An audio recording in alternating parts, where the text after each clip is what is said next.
ప్రధాని నరేంద్ర మోడీకి కాంగ్రెస్ పార్టీ జాతీయ అధ్యక్షుడు మల్లికార్జున ఖర్గే లేఖ రాశారు. లోక్సభలో ప్రస్తుతం ఉన్న 543 స్థానాలు మరో 25 సంవత్సరాల పాటు కొనసాగించాలని ఖర్గే కోరారు. 2029 లోక్సభ ఎన్నికల నుంచి మహిళలకు 3వ వంతు రిజర్వేషన్ కల్పించాలని డిమాండ్ చేశారు. నియోజకవర్గాల పునర్విభజన ప్రతిపాదనలను చర్చించడానికి అఖిలపక్ష సమావేశాన్ని ఏర్పాటు చేయాలని మల్లికార్జున ఖర్గే కోరారు. డీలిమిటేషన్ ప్రతిపాదనలు అధ్యయనం చేయడానికి అన్ని రాజకీయ పార్టీలకు, రాష్ట్ర ప్రభుత్వాలకు తగిన సమయం కేటాయించాలని ఆయన కోరారు. గత ఏప్రిల్ 16, 17 తేదీలు బలవంతంగా బిల్లు తెచ్చినట్లు బలవంతంగా బిల్లు తీసుకురావడానికి ప్రయత్నించవద్దంటూ మల్లికార్జున ఖర్గే హితవు పలికారు. ఇది దేశానికి అత్యంత ప్రాముఖ్యత కలిగిన సమస్య అని మల్లికార్జున ఖర్గే లేఖలో ప్రస్తావించారు. భారత తీర గస్తీ దళంలోకి కొత్తగా Indian Coast Guard ICG Ajit నౌక చేరింది. తీర ప్రాంత రక్షణను మరింత పటిష్టం చేయడంలో ఈ నౌక కీలకంగా మారనుంది. Indian Coast guard fleet ICG అజిత్ను అధికారికంగా చేర్చారు. గోవా షిప్ యార్డ్లో ఐసీజీ అజిత్ను నిర్మించారు. సముద్రంలో గస్తీ, నిఘా, భద్రతా కార్యకలాపాల కోసం ఈ నౌకను వినియోగించనున్నారు. తీర ప్రాంతాల్లో జరిగే అక్రమ కార్యకలాపాలు, స్మగ్లింగ్ లాంటి వాటిని గుర్తించి అడ్డుకోవడంలో ఈ నౌక ఉపయోగపడనుంది. సముద్రంలో అత్యవసర పరిస్థితులు, రక్షణ చర్యలు చేపట్టేందుకు ఈ నౌక సహాయపడుతుంది. ఐసీజీ అజిత్ భారత తీర ప్రాంతానికి రక్షణ కవచంలా పనిచేయనుందని అధికారులు చెప్తున్నారు. వివాదాలకు కేరాఫ్ అడ్రస్ గా ఉండే హుజరాబాద్ ఎమ్మెల్యే పాడి కౌశిక్ రెడ్డి స్టేషన్ గన్పూర్ ఎమ్మెల్యే కడియం శ్రీహరిపై చేసినటువంటి వివాదాస్పద వ్యాఖ్యలకు ఎథిక్స్ కమిటీ నోటీస్ జారీ చేసింది. అసెంబ్లీ కమిటీలోని ఇటు ఆగస్టు 29వ తేదీన ఎథిక్స్ కమిటీ ముందు విచారణకు హాజరు కావాలని చెప్పి పాడి కౌశిక్ రెడ్డికి నోటీసులు ఈరోజు జారీ చేశారు. ఖచ్చితంగా 29వ తేదీన హాజరు కావాల్సిందని చెప్పి ఎథిక్స్ కమిటీ యొక్క విచారణ లోపల అక్కడ జరిగినటువంటి వివరణ ఇవ్వాలని చెప్పి కోరింది. ఉమ్మడి అనంతపురం జిల్లా వైసీపీ నేతలపైన మంత్రి సవిత మండిపడ్డారు. అభివృద్ధిపై చర్చకు రావాలని ఓపెన్ ఛాలెంజ్ చేశారు. అనంతపురం టవర్ క్లాక్ వేదికగా తాను చర్చకు సిద్ధమని స్పష్టం చేశారు. వైసీపీ హయాంలో జరిగిన అభివృద్ధి, టీడీపీ హయాంలో జరుగుతున్న అభివృద్ధిపైన చర్చకు తాను సిద్ధంగా ఉన్నానని వైసీపీ నేతలంతా రావాలని ఆమె పిలుపునిచ్చారు. వైసీపీ నేతలు వరుసగా టీడీపీ అభివృద్ధిపైన ఆరోపణలు చేస్తున్న క్రమంలోనే మంత్రి సవిత ఈ విధంగా స్పందించారు. భూపాలపల్లి జిల్లా మైనింగ్ ఏడీగా పనిచేసినటువంటి జయరాజ్ ఇంట్లో అక్రమాస్తులకు సంబంధించి ఏసీపీ అధికారులు పెద్ద ఎత్తున సోదాలు నిర్వహిస్తున్నారు. 12 బృందాలుగా 8 ప్లేసులు ఈ యొక్క సోదాలు ఇంకా జరుగుతూనే ఉన్నాయి. స్టిల్ వాళ్ళ ఇంట్లో ఇప్పటికే కొన్ని ఆస్తి పత్రాలు దొరికాయి, బంగారం దొరికింది.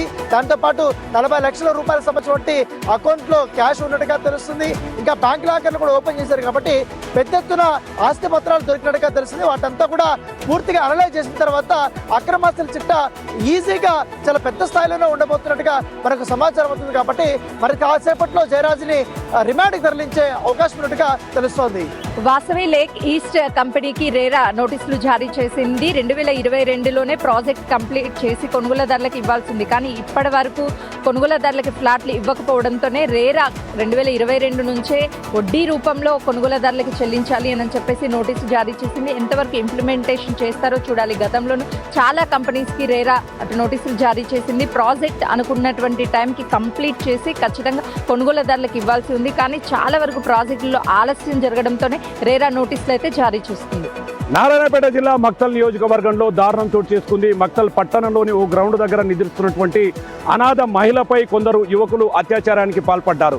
దీన్ని గమనించినటువంటి కొడుకు వెళ్లి వారించగా కొడుకును సైతం కొట్టడంతో అక్కడి నుంచి తరిమివేశారు. దాంతో పాటుగా ఆ ఇద్దరు యువకులు మహిళకు సంబంధించినటువంటి ప్రైవేట్ పార్ట్స్ పై దాడి చేయడంతో మహిళ తీవ్రంగా గాయపడింది. ఉదయం వాకింగ్కి వెళ్ళినటువంటి వారు ఈ విషయాన్ని గమనించి స్థానిక పోలీసులకు సమాచారం అందించారు. వెంటనే పోలీసులు అక్కడికి చేరుకొని మహిళను ప్రభుత్వ ఆసుపత్రికి తరలించారు. పూర్తి స్థాయిలో వివరాలను కొడుకు దగ్గర తీసుకున్నటువంటి పోలీసులు సీసీ కెమెరాల ఆధారంగా నిందితులు ఎవరై ఉంటారనే కోణంలో దర్యాప్తును వేగవంతం చేశారు. ఏదేమైనప్పటికీ ఈ ఘటన ఒక్కసారిగా మక్తల్ నియోజకవర్గంలో హాట్ టాపిక్గా మారింది. ఇలాంటి దుశ్చర్యకు పాల్పడిన వారిపై కఠినమైన చర్యలు తీసుకోవాలని స్థానికులు డిమాండ్ చేస్తున్నటువంటి పరిస్థితి మక్తల్ పట్టణంలో కనపడుతుంది. కొండ సురేఖ మంత్రి పదవిని కాపాడడానికి కొండ మురళి చేస్తున్నటువంటి చివరి ప్రయత్నాలన్నీ కూడా బెడ్సి కొడుతున్నట్లు సమాచారం తెలుస్తుంది. ఏకంగా బట్టి విక్రమార్క దగ్గరికి వెళ్ళి ఒక అవకాశం కల్పించండి, బర్తరఫ్ కాకుండా చూసుకోండి అని చెప్పినా కానీ బట్టి విక్రమార్కనే మీరు రాజీనామా చేయవలసిందే పార్టీ పెద్దలు చెప్తున్నారని చెప్పినట్లు కూడా సమాచారం తెలుస్తుంది. ఈ యొక్క నేపథ్యంలో 3 రోజుల డెడ్ లైన్ కూడా విధించినట్టు తెలుస్తుంది. అయితే మరి ఆ డెడ్ లైన్ లోపల రాజీనామా చేస్తారా లేకపోతే బర్తరఫ్ చేసే వరకు కూడా వేచి చూస్తారా అనేది కూడా రాజకీయ వర్గాల్లో ఆసక్తికరమైన చర్చ జరుగుతుంది. మద్యం కుంభకోణం కేసులో ప్రభుత్వం తరపున వాదించినటువంటి లాయర్లకు భారీగా ఫీజులు చెల్లిస్తూ ఉత్తర్వులు జారీ చేసింది ప్రభుత్వం. ప్రభుత్వం తరపున హైకోర్టులో 2 సార్లు తన వాదనలు వినిపించేందుకు వచ్చినటువంటి ముకుల్కు 82,20,000 రూపాయలు చెల్లిస్తూ ఉత్తర్వులను జారీ చేసింది. మద్యం కుంభకోణం కేసుకి సంబంధించి ఇటీవల జరిగినటువంటి పరిణామాలలో హైకోర్టులో ఆయన వాదించేందుకు వచ్చారు. దీనికి సంబంధించినటువంటి చెల్లింపులు చేస్తూ సీనియర్ అడ్వకేట్ అయినటువంటి ముకుల్కు ఈ చెల్లింపులు చెల్లించాల్సిందిగా ఉత్తర్వుల్లో పేర్కొంది. శ్రీవారి బ్రహ్మోత్సవాలు సమీపిస్తున్నటువంటి తరుణంలో తిరుమలలోని ఆక్టోపస్ బలగాలు ఆకస్మిక తనిఖీలు నిర్వహించారు. అటు గాయత్రి నిలయం పరిసర ప్రాంతాల్లో అనుమానాస్పద వ్యక్తులు, వస్తువులు, వాహనాలను పూర్తిగా కూడా తనిఖీలు చేశారు. ముఖ్యంగా విఐపి ఫ్లోటింగ్ ఎక్కువ ఉంటుంది కాబట్టి ఆ రకమైనటువంటి భద్రతా చర్యల్లో భాగంగా అదే రకంగానే కొంత సెన్సిటివ్ ఏరియా కాబట్టి ముందస్తుగా ఇటువంటి మాక్ డ్రిల్స్ నిర్వహిస్తున్నటువంటి సిచ్యువేషన్ అయితే కనిపిస్తుంది. ముఖ్యంగా అటు టీటీడీ విజిలెన్స్ తో పాటు పోలీసు, ఫైర్ సిబ్బంది, రెస్క్యూ టీము ఈ యొక్క ఆపరేషన్ లో పాల్గొన్నాయి. ముఖ్యంగా అక్కడ ఉన్నటువంటి పరిసర ప్రాంతాల్లో ఏదైనా అనుమానాస్పద వ్యక్తులు ఒకవేళ ఏదైనా అలప్ సడన్ గా ఇష్యూ జరిగితే ఎలా దాన్ని ఎదుర్కోవాలనే దానిపైన కూడా ప్రస్తుతం మాక్ డ్రిల్ అయితే నిర్వహించారు. తమ న్యాయపరమైన సమస్యలు పరిష్కరించాలని చెప్పి డిమాండ్ చేస్తూ కూడా ఏపీ ప్రభుత్వ ఉద్యోగ సంఘాలు రేపు విజయవాడలో భారీ సదస్సు నిర్వహించబోతున్నారు. ఉద్యోగులకు సంబంధించి పిఆర్సీ అలాగే హెచ్ఆర్ఈ అనేక అంశాలకు సంబంధించి కూడా గత ప్రభుత్వ హయాంలో ఉన్న పెండింగ్లో ఉన్న సమస్యలు అలాగే ఈ ప్రభుత్వం అధికారంలోకి వచ్చిన పెండింగ్లో ఉన్న సమస్యలన్నీ పరిష్కరించాలని చెప్పి ఆంధ్రప్రదేశ్ ఉపాధ్యాయ ఉద్యోగ సంఘ కార్మిక సంఘాలు రేపు విజయవాడలో భారీ ఎత్తున సదస్సుకు పిలుపునిచ్చాయి. హైదరాబాద్లో రాఖీ ఫెస్టివల్ వైబ్స్ కనిపిస్తున్నాయి. బేగం బజార్ లాంటి ప్రాంతాల్లో రాఖీలు కొనేందుకు కస్టమర్స్ కిక్కిర్సలాడుతూ ఉంటే మరోవైపు జేబీఎస్, ఎంజీబీఎస్లో ప్రయాణికులతో కిక్కిర్సలాడుతున్నాయి. తమ అన్నాదమ్ములకు ఇష్టమైన రాఖీలు కట్టేందుకు పల్లె బాట పట్టారు అక్క చెల్లెళ్ళు. దీంతో బస్టాండ్లు, రైల్వే స్టేషన్స్ ప్రయాణికులతో రద్దీగా మారాయి. మరోవైపు వీకెండ్ కావడంతో హైదరాబాద్లోని కొంతమంది ఫ్యామిలీస్తో సరౌండింగ్స్లో ఉన్నటువంటి టూరిస్ట్ ప్లేసెస్కు వెళ్తున్నారు. దీంతో హైదరాబాద్ నగరం సగం ఖాళీ అవుతుందేమో అనిపిస్తుంది.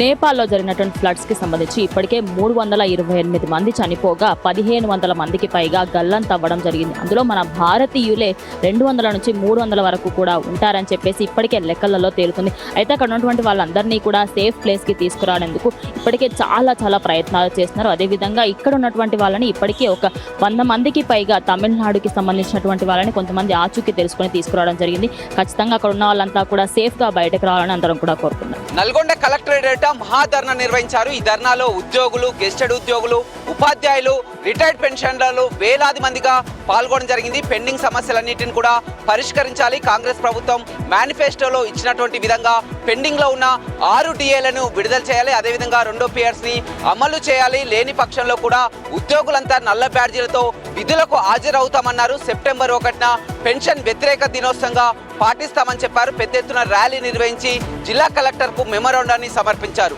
అమెజాన్ ఫ్యూచర్ ఇంజనీరింగ్ ప్రాజెక్ట్ అమలుకు ఉత్తరాంధ్ర జిల్లాలను పైలట్ ప్రాజెక్టుగా ఎంపిక చేసింది ఇప్పటికే రాష్ట్ర ప్రభుత్వం. ఇందుకు సంబంధించినటువంటి ఆదేశాలను కూడా విద్యాశాఖ జారీ చేసింది. ప్రభుత్వ పాఠశాలలోని ప్రధానోపాధ్యాయులు, ఉపాధ్యాయులకు ఇప్పటికే శిక్షణ ఇస్తున్నారు. ఇందులో భాగంగా ఏఐ అలాగే డిజిటల్ లెర్నింగ్ పై వీరికి ప్రత్యేకమైనటువంటి అవగాహన కల్పించనున్నారు. అలాగే వీరిని మాస్టర్ ట్రైనీలుగా తీసుకుంటూ మరోవైపు విద్యార్థులను కూడా ట్రైన్ చేసే విధంగా వీరిని సన్నద్ధం చేస్తున్నారు. అయితే వీరికి 2026-27 ఈ విద్యా సంవత్సరం నుంచి ఇది అమల్లోకి రానుంది. ఇది సంబంధించినటువంటి పూర్తి ఆదేశాలను కూడా విద్యాశాఖ అనేది జారీ చేసింది. విశాఖ ఎయిర్పోర్ట్ దగ్గర నేషనల్ హైవేపై ఎయిర్పోర్ట్ హౌస్ కీపింగ్ కాంట్రాక్ట్ కార్మికులు ధర్నా చేపట్టారు. 12 రోజులుగా శాంతియుతంగా ఆందోళన చేస్తున్న ఎయిర్పోర్ట్ హౌస్ కీపింగ్ సిబ్బందిని అధికారులు ఎవరూ పట్టించుకోకపోవడంతో హైవేపై ఆందోళన చేశారు. భోగాపురం ఎయిర్పోర్ట్ ప్రారంభం కావడంతో 150 మంది హౌస్ కీపింగ్ సిబ్బందిని పట్టించుకోకుండా ఎయిర్పోర్ట్ యాజమాన్యం నిర్ణయం తీసుకుంది. 25 సంవత్సరాలుగా ఎయిర్పోర్ట్లో హౌస్ కీపింగ్ వర్క్ చేస్తున్న ప్రభుత్వం పట్టించుకోకపోవడంతో కాంట్రాక్ట్ ఉద్యోగులు ఆందోళనకు దిగారు.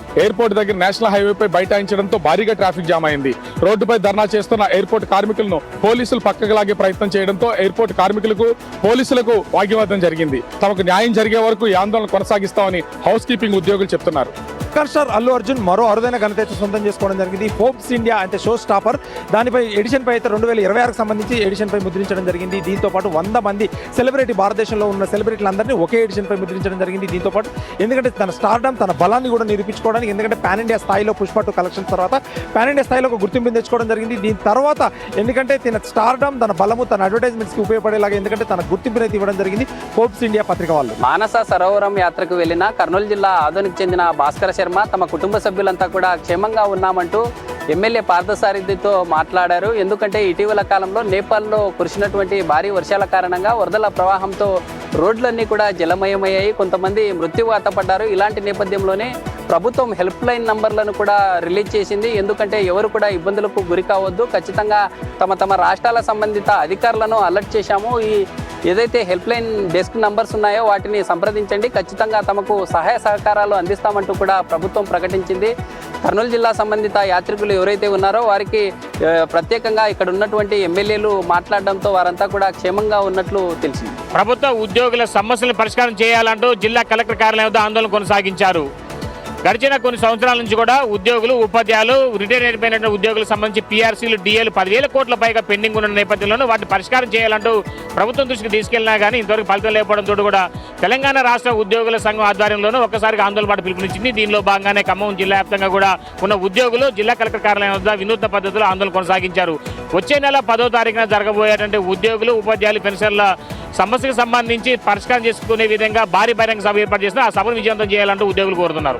బ్రహ్మం సాగర్ కాలంలో అనుమానాస్పత్తిలో మృతి చెందిన సతీష్ ఓబులేస్ మృతిపై కీలక వివరాలు వెల్లడించారు పొద్దున డీఎస్పీ వివేక్ కృష్ణ. ఈ ఏడాది ఫిబ్రవరి మాసంలో సతీష్ ఓబులేస్ ఇద్దరు కూడా అనుమానాస్పత్తిలో మృతి చెందారు. అయితే వీటిపై కూడా దళిత సంఘాలు ఆందోళన వ్యక్తం చేశాయి. వీరిద్దరిని కూడా అక్రమణలో హత్య చేశారంటూ కూడా ఆరోపించారు. అయితే వీటిపై కూడా జిల్లా ఎస్పీ విశ్వనాథన్ మాత్రం విచారణకు ఆదేశించారు. వీటిపై ఎవరైతే ఉన్నారో ఎంఆర్పీఎస్ అధినేత మందకృష్ణ మాదిగ సైతం అనుమానాలు వ్యక్తం చేశారు. సో ఈ నేపథ్యంలో జిల్లా ఎస్పీ ఆదేశాల మేరకు పొద్దు డీఎస్పీ కీలక విచారణ ఆయన కొనసాగించారు. వీటిపై కూడా దాదాపు 5 నెలల పాటు విచారణ కొనసాగించిన వివి కృష్ణ ఈ ఇద్దరు మృతిలో కూడా ఎలాంటి అనుమానాలు లేవని ఇద్దరు కూడా బ్రహ్మం సాగర్ కాలంలోకి అనుకోకుండా వెళ్ళి మృతించారని వీటిపై కూడా కీలక వివరాలు వెల్లడించారు. వీటితో పాటు కూడా కేవలం దళిత సంఘాలు ఆరోపిస్తున్న నేపథ్యంలో ఎలాంటి ఆధారాలు లేవని కేవలం సహజ మరణంగా కూడా ఆయన ధృవీకరించారు. శ్రీకాకుళం జిల్లాలో మెడికల్ రీఎంబర్స్మెంట్ నిధులు పొందాలంటే లంచం ఇవ్వాల్సిందే అంటున్నారు గవర్నమెంట్ ఎంప్లాయీస్ అండ్ పెన్షన్ తీసుకునే పెన్షన్దారులు.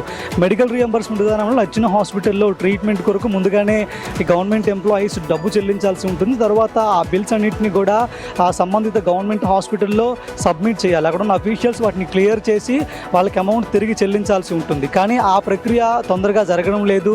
లంచం ఇచ్చిన వాళ్ళకి 8 నెలల్లో ప్రక్రియ పూర్తవుతుంది. లంచం ఇవ్వడం వాళ్ళకు దాదాపుగా ఏడాది పైనే సమయం పడుతుందని గవర్నమెంట్ ఎంప్లాయీస్ అండ్ పెన్షన్దారులు అంటున్నారు. ఇప్పటికైనా ప్రభుత్వం కలుగు చేసుకుని దీనికి సత్వర పరిష్కారం చూపాలని కూడా కోరుతున్నారు. సంగారెడ్డి జిల్లా ఐఐటి హైదరాబాద్ సమీపంలో జరిగినటువంటి రోడ్డు ప్రమాదంలో ఓ వ్యక్తి అక్కడికక్కడే మృతి చెందాడు. లారీ బైక్ ఢీకొనడంతో సదాశివపేటకు చెందినటువంటి రిటైర్డ్ ఉద్యోగి చనిపోయినట్లు పోలీసులు గుర్తించడం జరిగింది. ఈ ఘటనకు సంబంధించి పోలీసులు కేసు నమోదు చేసి దర్యాప్తు చేస్తున్నారు. జాతీయ రహదారి 65 పైన తరచూ ఇలాంటి రోడ్డు ప్రమాదాలు జరుగుతున్నాయంటూ స్థానికులు ఆరోపణలు చేస్తూ ఉన్నారు. వెంటనే అధికారులు స్పందించి జరుగుతున్నటువంటి రోడ్డు పనులను వెంటనే పూర్తి చేయాలంటూ స్థానికులు డిమాండ్ చేస్తున్నారు. ఆదిలాబాద్ జిల్లా కేంద్రంలో బీజేపీ రాష్ట్ర నాయకురాలు మాజీ జడ్పీ చైర్పర్సన్ సుహాసిని రెడ్డి ఆధ్వర్యంలో రైతు ఆవేదన సభను నిర్వహించారు. గత ఏడాది ఆగస్టులో కురిసిన అతివృష్టి వర్షాలకు నష్టపోయిన పంటలకు సంబంధించిన నష్టపరిహారాన్ని పూర్తిగా ఇటు ప్రభుత్వం విడుదల చేసిన ఇటు జీవో విడుదలైనప్పటికీ కూడా రైతు ఖాతాల్లోకి నగదు చేరుకోకపోవడాన్ని నిరసిస్తూ పూర్తిగా ఈ ఆవేదన సభనైతే నిర్వహించారు. అదే దాంతోపాటు ఈ సంవత్సరం కూడా పెనుగంగకు వరద రావడంతో ఇటు పరివాహక ప్రాంతంలో మునిగిన పంటకు సైతం కూడా నష్టపరిహారాన్ని వెంటనే విడుదల చేయాలని డిమాండ్ చేస్తూ ఇటు ఆవేదన సభను అయితే నిరసన కార్యక్రమాన్ని చేపట్టారు. ఇందుకు సంబంధించి వెంటనే ప్రభుత్వం నష్టపరిహారాన్ని విడుదల చేయకపోతే ఆందోళన ఉధృతమవుతుందని హెచ్చరించారు సుహాసిని రెడ్డి. వృక్ష రక్షాబంధన్ అంటే మీకు తెలుసా? జనరల్గా రాఖీ ఫెస్టివల్ అంటే అన్నా చెల్లెలు రాఖీ కడతారు. కానీ జార్ఖండ్లోని 700 గ్రామాలు చెట్లకు రాఖీలు కడుతున్నాయి. చెట్లను పరిరక్షించాలనే లక్ష్యంతో ఒక సందేశాన్ని ఇస్తూ ఈ వేడుకలు నిర్వహిస్తున్నారు. 1995 నుంచి ఒక టీచర్ ఆలోచన తీసుకొచ్చినటువంటి సాంప్రదాయాన్ని 30 ఏళ్లుగా అక్కడ ఉన్నటువంటి గ్రామాలు, ఆదివాసీలు కొనసాగిస్తున్నారు. మొత్తం 700 గ్రామాల్లో 3 లక్షల చెట్లకు రాఖీలు కట్టి వాటిని సంరక్షించాలని లక్ష్యంగా పెట్టుకుంది జార్ఖండ్ అటవీ శాఖ. సో ఇది ఒక గ్రేట్ ఐడియా కదా. దీనిపైన మీ కామెంట్ ఏంటో చెప్పండి. కుటుంబ సభ్యులతో పాటు తాను కూడా క్షేమంగా ఉన్నారంటున్నాడు డిఆర్డిఓ మాజీ చైర్మన్ సతీష్ రెడ్డి. ఎందుకంటే నేపాల్ వరదలు వచ్చిన నేపథ్యంలో మేము ఉన్నటువంటి ప్లేస్కి దానికి దాదాపు 700 కిలోమీటర్లు ఉన్నాం. నేను కైలాసగిరి మానస సరోవరం సంబంధించిన సందర్శన కోసం వచ్చాం. మొత్తం 31 మంది ఇక్కడికి వచ్చాం. మా యాత్ర కూడా పూర్తయింది కాబట్టి ఇప్పుడు తిరిగి ఇండియాకి రావాలంటే అక్కడ ఇమ్మిగ్రేషన్ దగ్గర కొంత ఇబ్బంది ఉంది.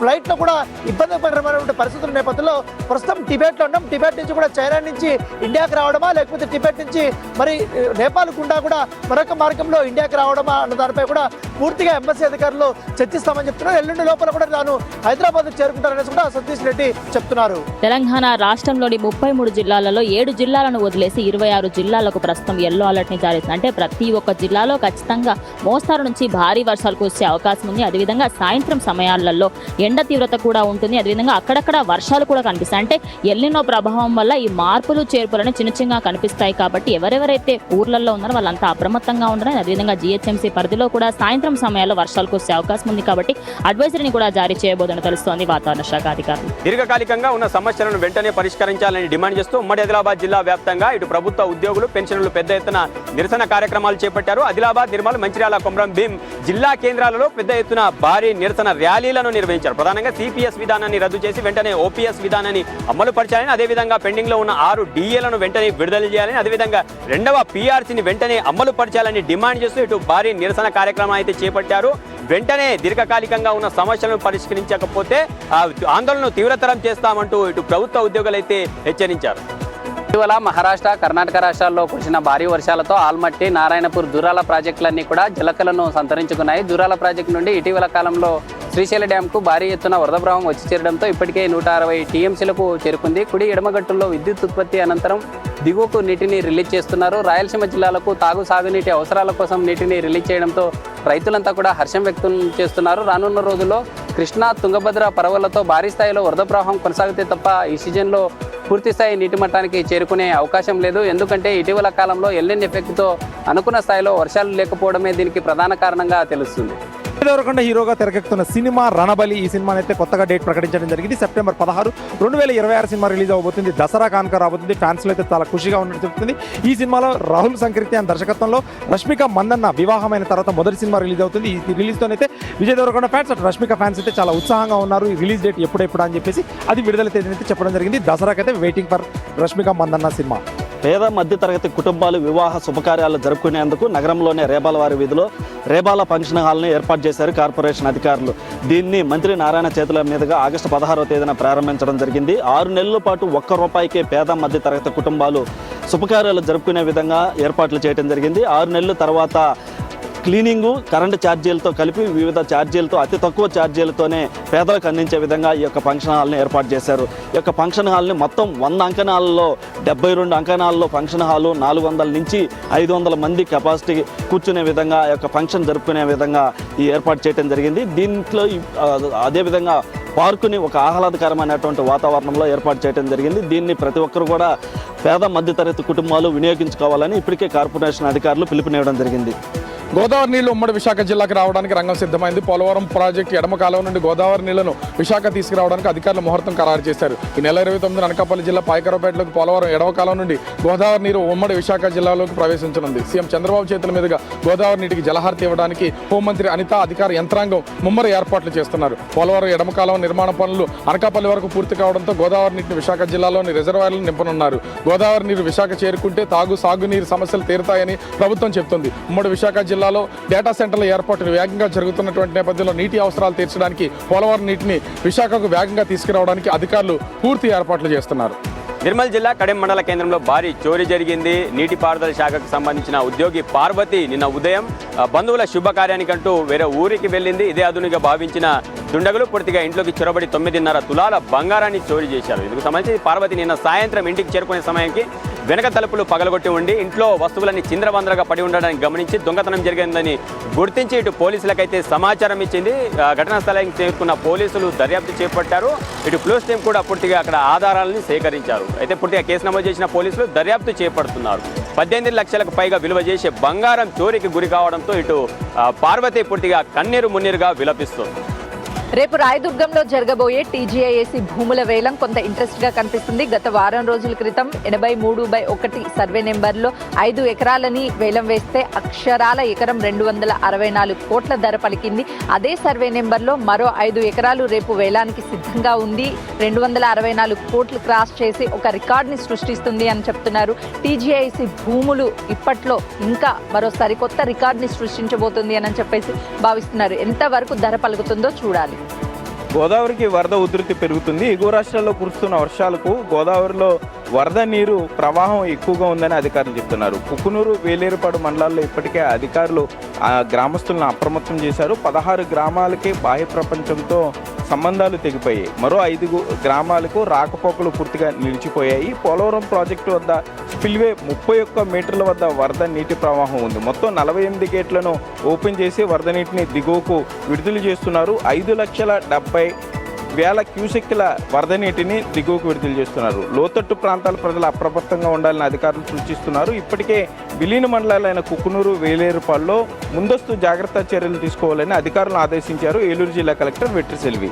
తెలంగాణ రాష్ట్రంలో మెట్రోలో వెళ్లే వాళ్ళకైతే శుభవార్త అనే చెప్పాలి. రానున్న కొద్ది రోజుల తర్వాత ఖచ్చితంగా మెట్రోకి సంబంధించి కోచ్లను పొడిగించబోతున్నారు. అయితే దీనికి సంబంధించి ఇప్పుడే సంప్రదింపులు కూడా జరుపుతూ ఉన్నారు. అయితే ప్రభుత్వం దీనిపైన ప్రజెంట్ నడుస్తున్నటువంటి ఏదైతే దారులు ఉన్నాయో దాంట్లో మెయిన్లీ మియాపూర్, అదేవిధంగా రాయదుర్గ్ సంబంధించినటువంటి మెట్రో దాంట్లకు సంబంధించి కోచ్లను పెంచే అవకాశం ఉంది. దాని తర్వాత నలువైపులా కూడా మెట్రోని విస్తరించబోతున్నట్టుగా తెలుస్తోంది. మరి దీనికి సంబంధించి రానున్న 2-3 రోజుల తర్వాత ఖచ్చితంగా అప్డేట్ ఇస్తామంటూ ఎల్ఎన్టీ వాళ్ళైతే చెప్పుకొస్తున్నారు. ప్రేమ పేరుతో మహిళను వచించి గర్భవతం చేసిన ఘటన బురంగపాడు మండల కేంద్రంలో చోటు చేసుకుంది. భద్రాద్రి కొత్తగూడెం జిల్లా బురంగపాడు మండల కేంద్రానికి చెందిన తోకల సాయి అనే సిఐఎస్ఎఫ్ కానిస్టేబుల్ అదే గ్రామానికి చెందిన మహిళతో గత కొన్నేళ్లుగా ప్రేమాన్ని కొనసాగించారు. ఆమెతో పలుమార్లు ఢిల్లీ, హైదరాబాద్ ప్రాంతాలకు తీసుకెళ్లి శారీరకంగా ఆమెను వాడుకున్న తర్వాత చివరకు ఆమె గర్భవతం తేలిన తర్వాత ఆమెను పక్కన పెట్టేసి మరో మహిళతో వివాహం చేసుకుని సిద్ధమవుతుండగా ఈ విషయం తెలుసుకున్నటువంటి ఆ మహిళ ఒక్కసారిగా న్యాయం చేయాలంటూ బాధితుడి ఇంటి ముందు ఆందోళన చేపట్టింది. దాంతోపాటు బురంగపాడు పోలీస్ స్టేషన్లో తనకు న్యాయం చేయాలంటూ పోలీసులకు ఫిర్యాదు చేసింది బాధితురాలు. అనంతపురం జిల్లా బెలుగుప్ప మండలం రమణేపల్లి వద్ద కారు పంట పొలాల్లోకి అదుపు తప్పి వెళ్ళింది. కారులో ప్రయాణిస్తున్న 2 అక్కడికక్కడే మరణించారు. మరో 2కి తీవ్ర గాయాలయ్యాయి. వీరు కళ్యాణదుర్గం పట్టణానికి సంబంధించిన వారుగా పోలీసులు గుర్తించారు. బళ్ళారు నుంచి తిరిగి కళ్యాణదుర్గం వస్తుండగా కారు అదుపు తప్పి పంట పొలాల్లోకి దూసుకు వెళ్ళింది. అయితే తీవ్రంగా గాయపడిన 2ని కూడా ప్రభుత్వ ఆసుపత్రికి తరలించారు చికిత్స కోసం. మెరుగైన వైద్యం కోసం అనంతపురం తరలించారు. పోలీసులు కేసు నమోదు చేసుకొని దర్యాప్తు చేస్తున్నారు. ఓ మహిళ అనుమానాస్పద స్థితిలో మృతి చెందినటువంటి ఘటన తెర్ల మండలంలో జరిగింది. పెరుమాలి గ్రామం ఎస్సీ కాలనీకి చెందినటువంటి హేమలత తన అక్కతో నివాసం ఉంటున్నారు. వీరి తల్లిదండ్రులు, సోదరులు చనిపోవడంతో ఇంట్లోనే వీరిద్దరూ నివాసం ఉంటున్నారు. అయితే 3 రోజుల క్రితం వీరి ఇంటి నుంచి దుర్వాసన రావడంతో వెంటనే అక్కడ ఉన్నటువంటి స్థానికులు పోలీసులకు ఫిర్యాదు చేయడంతో పోలీసులు అక్కడ చేరుకొని తలుపు బద్దలు కొట్టి లోపల ఏం జరిగిందో చూడగా హేమలత మంచంపై పడి మృతి చెందినటువంటి స్థితిలో కనిపించింది. ఈమె నుంచి కుళ్ళిన దుర్వాసన రావడంతో ఈమె చనిపోయి 3 రోజులు అయ్యిందని కూడా పోలీసులు నిర్ధారించారు. ఈ క్రమంలో కేసు నమోదు చేసుకున్నటువంటి పోలీసులు దర్యాప్తు చేస్తున్నారు. విశాఖలో వందే భారత్ రైలు నిర్వహణ కోసం వాల్తేరు డివిజన్ రైల్వే అధికారులు ప్రత్యేక చర్యలు చేపట్టారు. కోచింగ్ కాంప్లెక్స్లో మరో అంతస్తును ప్రత్యేకంగా నిర్మించి వందే భారత్ భవనం నామకరణం చేసి అధికారికంగా ప్రారంభించారు. రానున్న కాలంలో వందే భారత్ రైళ్ల సంఖ్య మరిన్ని పెరిగే అవకాశం ఉన్నందున దానికి కావాల్సిన ఏర్పాట్లను ముందుగానే చేస్తున్నారు. ప్రస్తుతం విశాఖలో ఒక వందే భారత్ రెక్ నిర్వహణ పనులు జరుగుతున్నాయి. ఈ పనుల కోసం సుమారు 400 మంది సిబ్బంది విధులు నిర్వహిస్తున్నారు. వందే భారత్ కోచ్ల్లో నిర్వహణ పనులన్నీ అత్యాధునిక హై ఎండ్ టెక్నాలజీతో కూడుకున్నవి కావడంతో వీటికి ప్రత్యేక ఏర్పాట్లు చేశారు. సాధారణ రైలుకు వేర్వేరు ఇంజిన్లు ఉంటాయి, కానీ వందే భారత్ రైలుకు 2 వైపులా డ్రైవింగ్ క్యాబిన్లు ఉండటం వల్ల విశాఖ వచ్చిన రైళ్లకు సెట్టింగ్ చేసి ఇంజిన్ మార్చాల్సిన అవసరం ఉండదు. ఇవి ఒక్కటే కాకుండా మర్రిపాలెంలో వందే భారత్ రైలు కోసం మరో కోచింగ్ కాంప్లెక్స్ నిర్మాణం చేస్తున్నారు. ఈ కొత్త కోచింగ్ కాంప్లెక్స్ అందుబాటులో రావడానికి 2 ఏళ్ల సమయం పడుతుంది.